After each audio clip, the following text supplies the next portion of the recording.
So here I wanna discuss about bullying. Oke, assalamualaikum warahmatullahi wabarakatuh. First I wanna introduce myself. My name is Bayhainudi Asri to be moderator, and my friend dari Raihana Faradis to be a search person. So here I wanna discuss about bullying news in Aceh. Okay, after you read the article, apa pendapat kamu mengenai kasus kekerasan yang dialami oleh pelajar di Aceh yang baru-baru viral ini?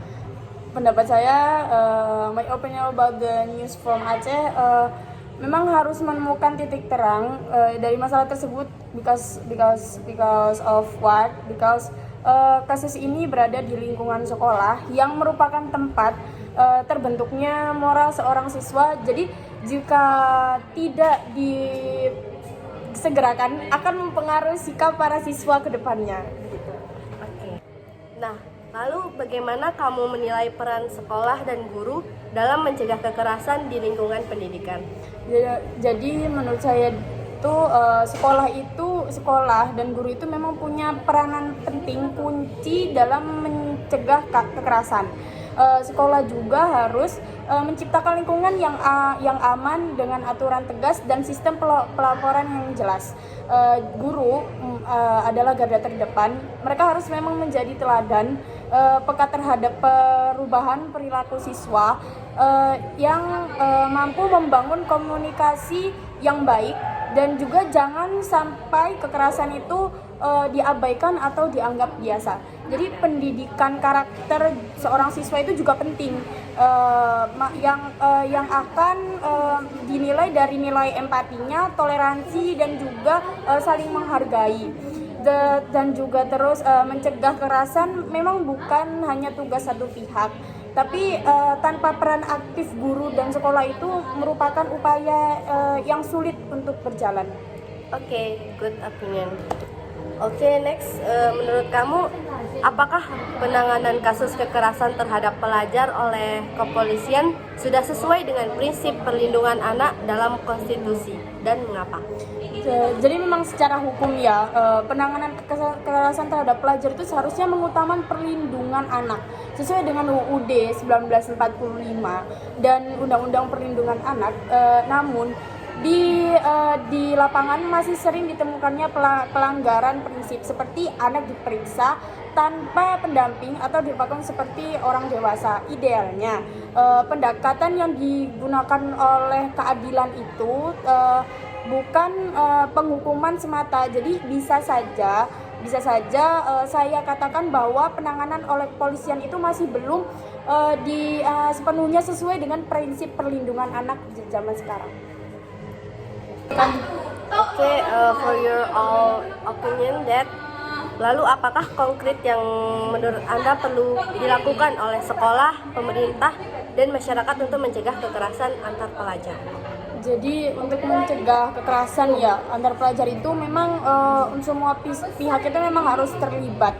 Sekolah, pemerintah maupun masyarakat itu memang punya tanggung jawab masing-masing yang harus dijalankan secara terus-menerus. Jadi pada akhirnya itu seperti di sekolah, langkah konkretnya di sekolah itu seperti membentuk sistem tim konseling atau melatih guru agar peka terhadap tanda-tanda kekerasan tersebut. Juga pemerintah juga harus mengawasi pelaksanaan perlindungan anak di sekolah, terus memberikan pelatih berkala untuk guru dan tenaga berpendidikan. Juga ini juga termasuk masyarakat dan orang tua ya. Jadi di sini memang ditegaskan bahwa orang tua itu memang harus aktif membangun komunikasi dengan sekolah dan juga memberikan pendidikan nilai dan empati di rumah.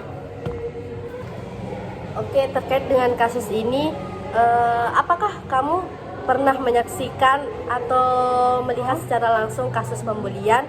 Lalu bagaimana reaksi kamu jika kamu melihat kejadian tersebut? Jadi nggak satu kali dua kali ya saya melihat itu di pendidikan sekolah itu juga, karena kita kan memang dari sekolahan juga ya. Jadi memang di lingkungan pendidikan itu menyaksikan seperti itu tuh sekarang di zaman sekarang tuh memang hal yang biasa. Dan juga banyak juga orang tua yang terpengaruh oleh omongan-omongan anaknya yang termasuk tidak benar. Karena memang bagaimanapun juga orang tua itu akan membela anaknya walaupun anaknya salah gitu ya. Jadi memang kekerasan di lingkungan pendidikan itu yang pertama itu memang ketika kita melihatnya itu memang harus melerai. Yang pertama, jika tidak bisa dilerai, kita harus mengadukannya, melapor kepada orang yang berwenang pada saat itu seperti guru ataupun bimbingan konseling dan sebagainya. Jadi gitu. Okay, the point of this case, I think in your opinion, pembullying itu sangat rawan di kenakalan remaja. Oleh karena itu, pendidikan dan peran orang tua, guru, masyarakat itu sangat penting untuk membentuk karakter dan moral siswa. Okay, thanks for your attention, and semoga video ini bermanfaat. And the last I say, wassalamualaikum warahmatullahi wabarakatuh.